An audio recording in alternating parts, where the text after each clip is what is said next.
Hello കൂട്ടുകാരെ, PYQ സീരീസിലെ ഇന്നത്തെ question. Determine the AP whose third term is 16 and seventh term exceeds the fifth term by 12. ഇത് arithmetic progression എന്ന ചാപ്റ്ററിൽ നിന്നുള്ള ഒരു 2 മാർക്ക് ക്വസ്റ്റ്യൻ ആണ്. ഇവിടെ നമ്മളൊരു എപി ഡിറ്റർമിൻ ചെയ്യണം. Third term 16 and seventh term exceeds the fifth term by 12. അപ്പോൾ അരിത്മെറ്റിക് പ്രോഗ്രഷൻ്റെ തേർഡ് ടേം കണ്ടുപിടിക്കാനായിട്ട് നമ്മൾ എന്താ ചെയ്യേണ്ടത്? A3 equals to A plus 2D equals to 16 നമുക്ക് ക്വസ്റ്റ്യനിൽ തന്നിട്ടുണ്ട്. അപ്പോൾ A plus 2D equals to 16 is our first equation. അടുത്തതായിട്ട് seventh term exceeds the fifth term by 12.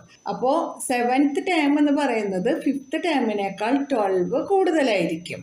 അപ്പോൾ A7 equals to A5 plus 12. A7 എന്ന് പറഞ്ഞാൽ A plus 6D equals to A plus 4D plus 12. A7